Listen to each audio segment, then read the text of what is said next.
Robin Williams could make anyone smile, but his own happiness was a carefully constructed facade. What drove this beloved comedian to his breaking point? 2 years after his death, the truth behind his private struggles is finally coming to light. This video exposes the heartbreaking details of his decline, the toll it took on his loved ones, and the desperate search for answers that ultimately came too late. Let's start from beginning. On a warm summer day, July 21, 1951, a little boy named Robin Williams was born in Chicago, Illinois. His dad, Robert, was a big shot at the Ford Motor Company, and his mom, Lori, was originally from Mississippi. Robin had 2 older half-brothers, one from each of his parents' previous marriages. Robin's family was pretty well off, and even though his mom was a Christian Scientist, he was raised in his dad's Episcopal faith. He always said that his mom was super funny and that he loved to make her laugh when he was little. She was the one who inspired his sense of humor, which would later make him famous. Robin's school days were quite a journey. He started at Gorton Elementary in Lake Forest and then went to Deer Path Junior High. He was a quiet kid at first, but he found his spark in high school when he joined the drama club. His friends remember him as a super funny guy, always cracking jokes and making everyone laugh. When Robin was 12, his family moved to Bloomfield Hills, Michigan. They lived in a huge farmhouse on a big piece of land, and Robin went to a private school called Detroit Country Day School. He really blossomed there. He did great in his classes, became the captain of the wrestling team, and even got elected as class president. It seemed like he had it all: brains, athletic ability, and popularity. But Robin wasn't just a jock or a nerd. He was funny and creative, and his passion for performing was just beginning to emerge. When Robin was 16, another big change happened. His dad retired early, and the family moved to Tiburon, California. Robin started going to Redwood High School, where he was known for being the funniest kid in class. But surprisingly, his classmates also voted him most likely not to succeed. Talk about a twist of fate. After graduating high school in 1969, Robin went to college, but not for acting at first. He started studying political science, thinking maybe he'd get into politics. But he couldn't ignore his love for performing, so he switched to acting at the College of Marin. This is where Robin really started to shine.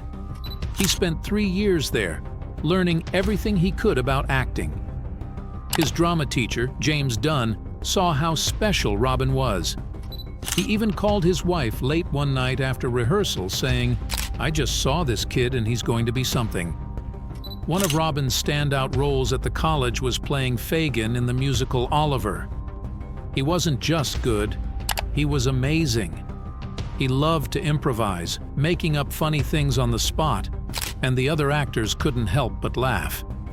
It was clear that Robin had a special gift for making people laugh and bringing characters to life.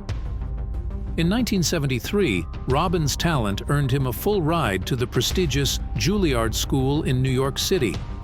It was a super competitive program, and only 20 students got in that year. Among those lucky few were Robin and Christopher Reeve, who would later become famous as Superman. They were both chosen for an even more special program led by John Houseman, a famous theater director. The class was full of talented actors, including William Hurt and Mandy Patinkin.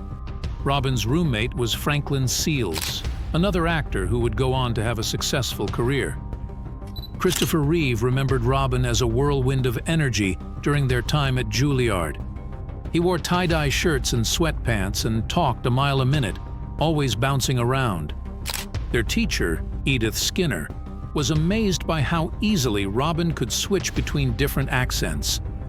Michael Kahn, their main acting teacher, was also blown away by Robin's talent, even though he initially thought Robin was just a comedian. But one day, Robin took on a serious role in a play by Tennessee Williams called Night of the Iguana. He played an old man, and his performance was so incredible that it left everyone speechless. Christopher Reeve was especially impressed, calling it an amazing transformation. This was a turning point in Robin's career, proving that he could do more than just make people laugh. It also cemented his friendship with Reeve, a bond that would last for years to come. Even though Robin was studying at the fancy Juilliard school, he still worked regular summer jobs. From 1974 to 1976, he worked as a busboy at a restaurant called The Trident in California. He wasn't afraid to roll up his sleeves and get his hands dirty. But Robin didn't finish all 4 years at Juilliard. His teachers, including John Houseman and Gerald Friedman, told him that he was so talented that he didn't need to stay there any longer. They recognized that Robin's style was different from what they taught at the school. He was a natural performer with a unique energy that couldn't be contained within the walls of Juilliard. So, Robin left school and set out on his own path. He was ready to take on the world, armed with his humor, his talent, and his infectious energy.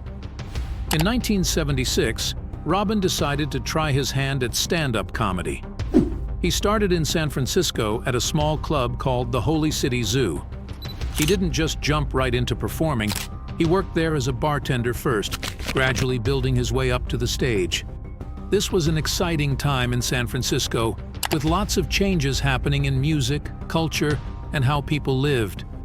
Robin, along with other comedians, was part of what people called a comedy renaissance, a time when comedy was becoming fresh and new.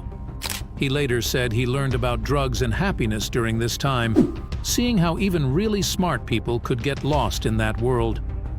Robin's energy and talent were impossible to ignore, so he moved to Los Angeles, where there were more opportunities for comedians. He performed at a famous club called the Comedy Store, and a TV producer named George Schlatter saw him there. Schlatter liked Robin so much that he put him on a show called Laugh In, which was Robin's first time on TV. The show didn't last long, but it was a big break for Robin.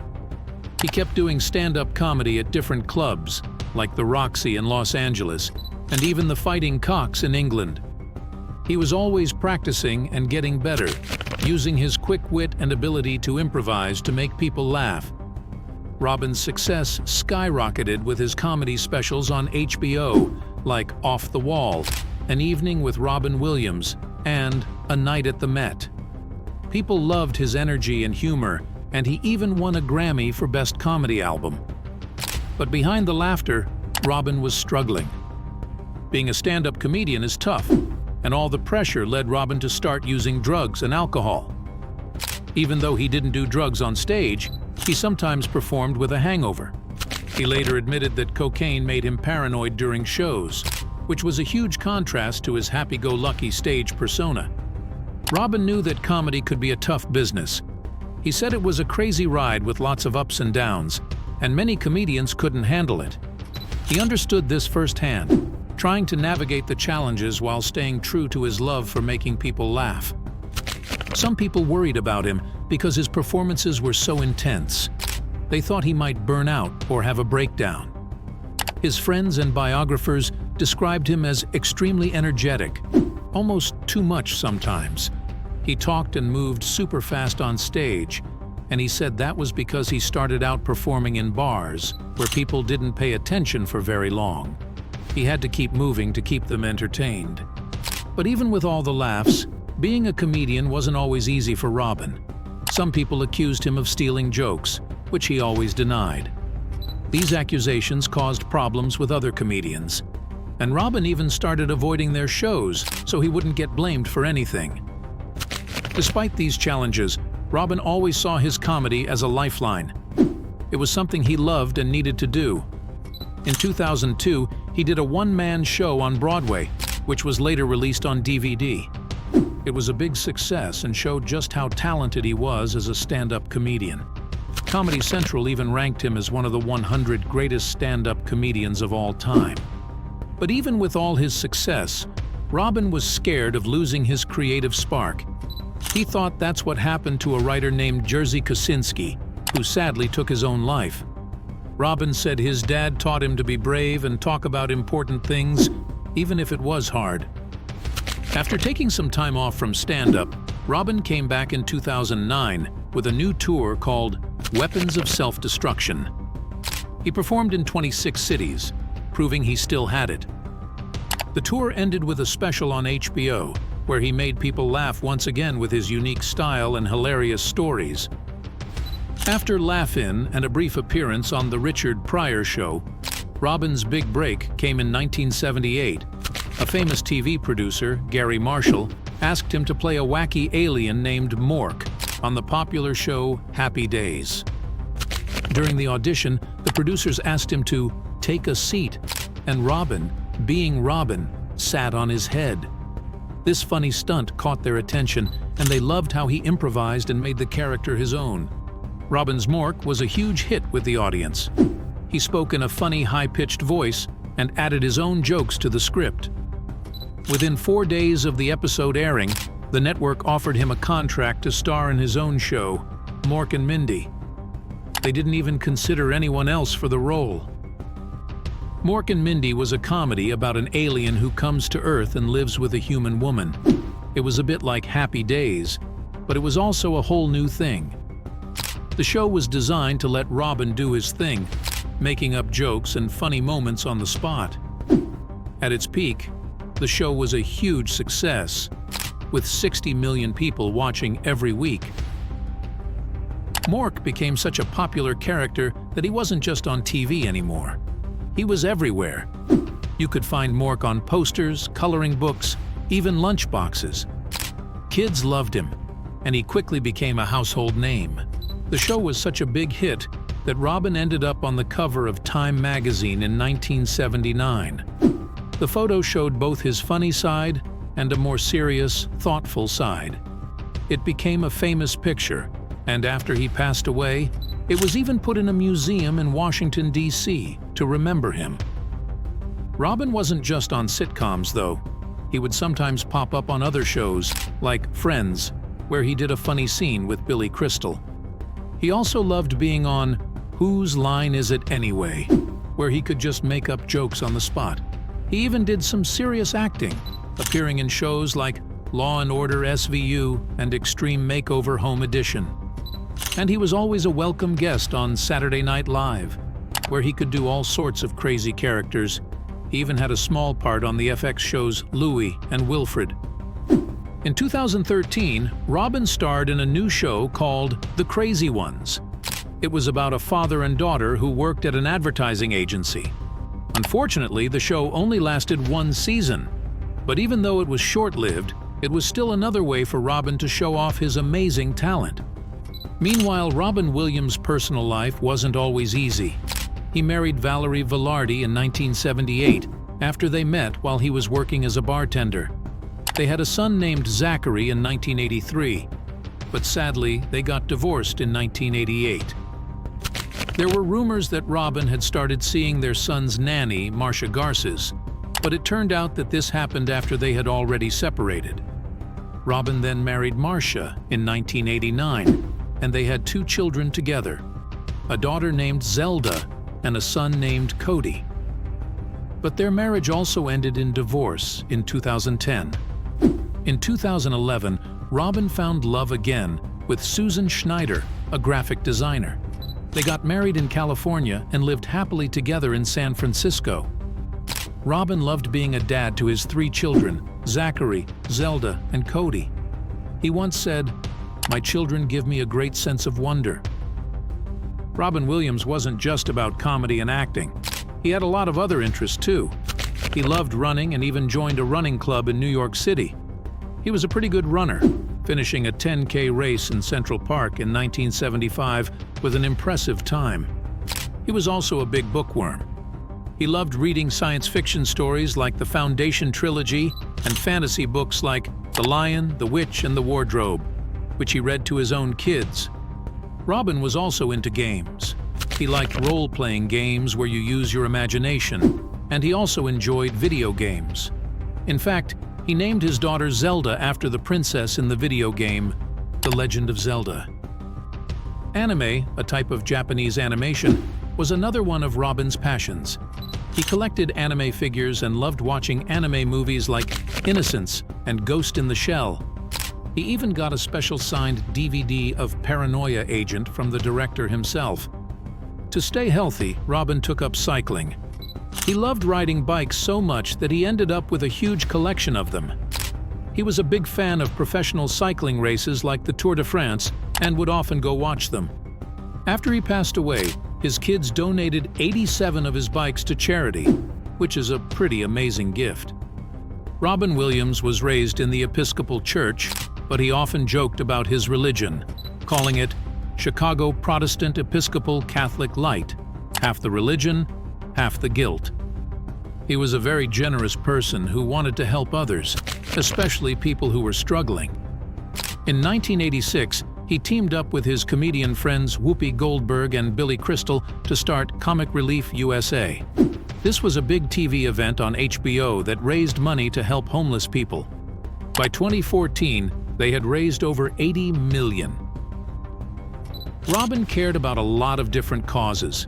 He supported literacy programs, women's rights, and helping veterans. He would often perform at events to raise money for these causes. He also worked with the USO, a group that provides entertainment for American troops. He traveled to 13 countries and performed for almost 1 million soldiers. Robin and his second wife, Marcia, even started their own charity called the Windfall Foundation. This foundation helped raise money for many different charities. Robin also sang in French for a music video to help a charity called Children's Promise. When a big earthquake hit New Zealand in 2010, Robin wanted to help. He donated all the money he made from a comedy show in Christchurch to help rebuild the city. He also performed for the troops in Iraq and Afghanistan, showing his support for the military. Robin even helped St. Jude Children's Research Hospital for many years. He was a kind and caring person who used his fame to make a difference in the world. Even though Robin was so kind and giving to the world, he still had his own struggles. When he turned 60, he started thinking a lot about his life and career. He had been making people laugh for over 30 years, and he had won almost every award you could think of. He wondered, what was the point of keeping going? What was left for him to achieve? Robin's career had always been full of surprises and unexpected turns. It was like a never-ending improvisation. But now, he felt like he didn't know what the future held. He started thinking about the end, the last time he would ever perform. He joked about it on stage, but deep down, the thought of saying goodbye to his audience was really sad. As time went on, Robin started getting fewer job offers, and the ones he did get weren't as good or paid as well as before. A lot of the movies and shows he was in had themes about death and the end of life, which started to make him think about his own mortality. In one episode of the show, Louie, he talked about death with another comedian while visiting the grave of someone they didn't like. It made them both think about what happens after we die, and if we'll be alone. Robin also played a character who finds out he's going to die in the movie The Angriest Man in Brooklyn. It seemed like these roles were reflecting his own worries about death. Even though he was still funny, there was a sadness behind his jokes. It was like he was trying to outrun the idea of growing old and dying. Nobody really knew why he was taking these kinds of roles. They weren't big Hollywood movies. Most of them barely played in theaters. But Robin kept working, filling up his schedule with jobs. Part of the reason was money. His life had gotten smaller, and he had to sell some of his houses because he didn't have as much money after his expensive divorces. In 2013, it seemed like things might get better for him. He got a new TV show called The Crazy Ones, where he played an advertising executive. It was his first regular TV show since Mork and Mindy, and it paid well. But the show wasn't very funny, and people didn't like it as much as his other work. It was like Robin wasn't the same energetic, funny guy that everyone loved anymore. While filming The Crazy Ones, Robin's life was a lot simpler than it used to be. He wasn't living the fancy Hollywood lifestyle anymore. He and Susan lived in a more normal way, and she didn't try to control him like his previous wife had. Robin still saw his son Zach sometimes, who worked with Robin's assistants, but it seemed like the support system he used to have wasn't really there for him. He might have felt lonely during this time. Looking back, Zach wishes he had spent more time with his dad, knowing now how much his dad needed support. Around October 2013, Robin's health started getting worse. He had lots of different problems that seemed to come and go. He had stomach aches, trouble pooping, and even trouble seeing. He had problems peeing, couldn't sleep well, and his left arm started shaking. Sometimes he couldn't move at all. His wife Susan noticed that he was much more anxious than usual. She said it was like a whole bunch of different symptoms, each one coming and going as it pleased. They went to doctors and tried different things, but they couldn't figure out what was wrong with Robin. Robin's close friend, Billy Crystal, noticed that something wasn't quite right with him. Robin would say he felt a little crispy, but wouldn't really explain what he meant. One time, when they went to the movies together, Billy and his wife noticed that Robin looked thinner and more fragile than usual. They went out for dinner afterwards, and Robin was quiet and seemed lost in his thoughts. Before The Crazy Ones ended in February 2014, the show's creators tried to boost the ratings by bringing in a special guest star, Pam Dauber, who played Mindy on Mork and Mindy. Even though Pam didn't think the show was a good fit for Robin, she agreed to do it because she wanted to see him again. She noticed that he was different, quieter, and not like his usual self. But she didn't want to pry, because they weren't super close friends. Sadly, bringing Pam on the show didn't help the ratings, and it was canceled. Robin was okay with it, even though it meant he would lose money. He was more interested in the creative side of things anyway. By this point, Robin's health was really going downhill. His loved ones told him to slow down and take care of himself, but he kept working. He was already filming another Night at the Museum movie, even though he wasn't feeling well. It was like he was pushing himself too hard, ignoring the signs that his body was giving him. Robin kept working hard, even though he was feeling really bad. He was used to throwing himself into work to deal with tough times. But this time, it was different. His makeup artist, Sherry Mins, said that Robin needed to work. It was like a lifeline for him. Even when they were filming in Vancouver, Robin was losing weight and having trouble moving around. He was exhausted by the end of each day, and it was obvious that something was seriously wrong. But even though he was struggling, not everyone around him understood how bad it really was. As time went on, Robin started spending more and more time alone in his hotel room. He didn't go outside as much, and he seemed to be withdrawing from the world. Then, in April 2014, Robin had a panic attack. Cherie, his makeup artist, wanted to help him feel better, so she suggested he do a stand-up comedy show at a local club. She thought it would cheer him up, but it actually made things worse. When she mentioned the idea, Robin started crying. He said he couldn't do it because he didn't know how to be funny anymore.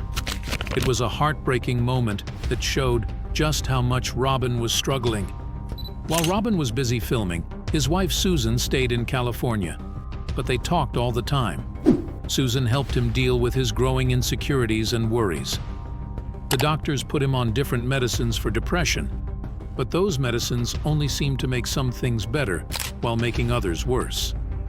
When Robin came back home in May 2014, he was in bad shape. Susan felt like she was trying to land a plane without wheels. It was just really hard to see him like that. Finally, the doctors figured out what was wrong. Robin had Parkinson's disease. This was a really scary diagnosis for Robin. He had always been afraid of getting Parkinson's, knowing it would slowly take away his ability to move and talk. Susan was hopeful, because now they knew what was wrong and could maybe start treating it. But Robin wasn't so sure. He was scared of what the future held. Robin told the people closest to him about the Parkinson's diagnosis, including his kids, his managers, and his best friends.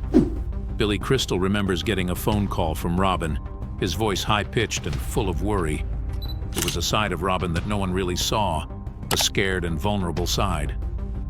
Parkinson's was taking a toll on Robin. He was in a lot of pain and felt paranoid. He couldn't sleep at night because he was so anxious. He also worried a lot about his friends. One time, he was so worried about a friend that he couldn't stop checking on them, even though it wasn't really necessary. His friends felt helpless, not knowing how to help him. His kids tried to spend time with him, but it was hard because there were so many people around him all the time, all trying to get his attention. Robin tried many things to feel better. He went to therapy, tried to stay active, and even looked into alternative treatments. But nothing seemed to help, and he felt worse and worse. He spent more time alone and felt guilty about things he had done in the past. When he did go out with friends to comedy shows, he wasn't like his old self. He seemed distant and lost in his thoughts. He didn't laugh or react like he used to, and his friends could see how sad he was. Even when he visited his kids, he didn't stay long. He felt like he didn't deserve their love and care, and it made him uncomfortable to be around them. One day in July, Robin hurt himself by hitting his head. It was like he was angry at himself and didn't know what to do. In August, he had a few good moments, like when he visited his son and daughter-in-law. But even then, he still seemed troubled and unhappy. On the night of August 10th, Robin was very worried that someone was going to steal his things. He gave his watches to his friends for safekeeping. It was a normal thing for him to do, but there was a sadness behind it. It was the last night of his life, and he was struggling with things no one else could see. The morning of August 11th, 2014, seemed ordinary enough. Susan Schneider, Robin's wife, saw that his bedroom door was closed. She figured he was catching up on sleep, something he desperately needed. Her friends, Rebecca and Dan, came over to the house, and Rebecca asked how Robin had been doing over the weekend. Susan was hopeful, saying she thought he was getting better. Susan planned to meditate with Robin when he woke up, but he was still asleep at 10:30 a.m., so she went out to run some errands. By 11 a.m., she was starting to get worried because he still hadn't come out of his room. Rebecca tried sliding a note under the door, but there was no answer. At 11:42 a.m., Rebecca called Susan, telling her they were going to try and wake Robin up. Dan went outside to see if he could peek through the bedroom window, while Rebecca used a paperclip to unlock the door. What they found was devastating. Robin wasn't asleep in his bed. He had taken his own life by hanging himself. It was a shocking and heartbreaking discovery, a tragic end to a life filled with laughter and joy. The news of Robin Williams's death hit everyone hard. It was a huge shock because he had always been such a funny and energetic person. People couldn't believe that he had been struggling so much in secret, battling both physical and mental illnesses. After his death, rumors started flying around about how he died. Some people said he died peacefully in his bed, and there was even a story about blood being everywhere. But then, another rumor surfaced, a much more disturbing one. Some people said that there was a mark on the back of Robin's neck, a mark that looked like it came from a belt. This made people think that he might have hanged himself. Nobody officially confirmed this, but the image was so vivid and real that it was hard to ignore. The official report on Robin Williams' death confirmed that he had taken his own life. It also showed that he had been struggling with depression and anxiety for a long time. But that wasn't the whole story. Doctors found something else in his brain that was even more serious. It was a disease called diffuse Lewy body dementia, which affects the brain and can cause all sorts of problems, like trouble thinking, moving, and sleeping. Robin's wife, Susan, called it a terrorist in his brain because it was so destructive. It's hard to talk about brain diseases because we don't always have the right words for them. In Robin's case, the depression he was feeling wasn't just a feeling, it was a symptom of this brain disease.